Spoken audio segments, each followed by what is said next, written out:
With E3 all said and done, I wanted to take a look back at a particular highlight that really captivated me, that being The Last of Us Part 2. The Last of Us 2 has been an interesting beast since its initial unveiling at PlayStation Experience 2016, because every trailer has been gruesome, graphic, and gritty. The trailer we were shown this past early Tuesday morning was initially nothing of the sort. We saw a glimpse of what life could be after this dark, glooming, and seemingly hopeless apocalypse.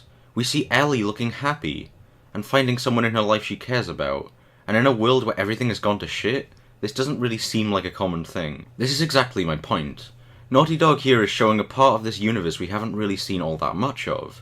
The hope in their hearts for something better, their hope for humanity. Naughty Dog is taking this third-person survival shooter and giving us even more of a narrative focus than the first game had. Naughty Dog is questioning us as people by presenting us with a future both filled with pure evil and this glimmer of good. This little pinch of positivity amongst these few people, just as an actual apocalypse would change us. The character building in these games has always been some of the best in gaming history. Making Joel choose between his love for his surrogate daughter or the future of humanity is one of the most heart-wrenching gaming experiences I've ever had. Then we cut into Ellie slicing someone's throat, after embracing someone for the first time merely seconds before in the trailer. Plenty of games are incredible narrative experiences, but something about this trailer really captivated me. The contrast of the good in people's hearts, and their love for one another being their main drive to be so evil, to murder and have one primary instinct, to survive and keep those you love safe. And then we got into the gameplay, oh my goodness. This game is not only gorgeous with the lush greens of an overgrown wastelandish cityscape, the melancholic beauty of a cement-clad city covered in nature symbolizing our fall in the pecking order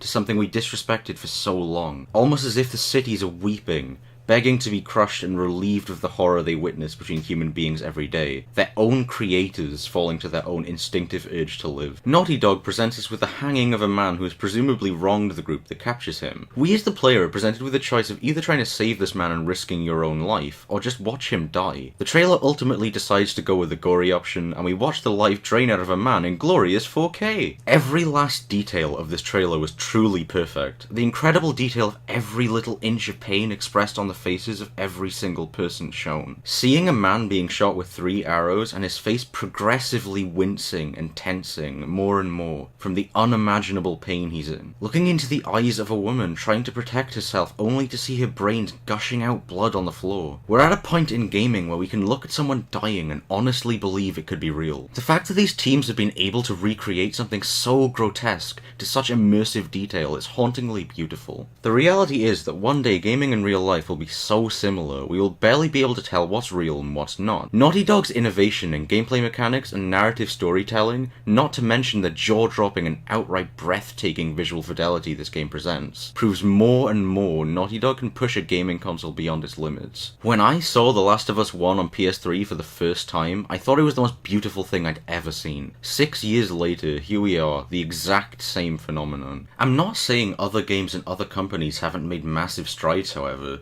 I'm gushing over Naughty Dog just as much as I've been gushing over Sucker Punch with their work on Ghost of Tsushima, Insomniac with their work on Spider-Man, and Kojima Productions with their work on Death Stranding. Even though to this day I have absolutely no idea how that game is going to play, but that unknowing and that excitement it brings topic for another day. But in terms of current releases, God of War narratively and visually is one of the most immersive and greatest games I've ever played. I've always been one who chooses gameplay over visuals, but we're getting to a point where visual fidelity doesn't have to be a sacrifice for great gameplay mechanics. As Naughty Dog has proven with Uncharted 4 and The Lost Legacy, and now this. Like how Santa Monica Studios proved with God of War, the very same compromise doesn't even have to be a compromise anymore. Games like Devil May Cry will continue to lead the gaming industry into a new world of incredible fast-paced gameplay experiences, but also now will look just as good as all these titles we saw at the Sony E3 conference did. My point is, well, in reality, this doesn't have much of a point. I suppose I'm just proving that The Last of Us Part 2 has captured the hearts of so many people,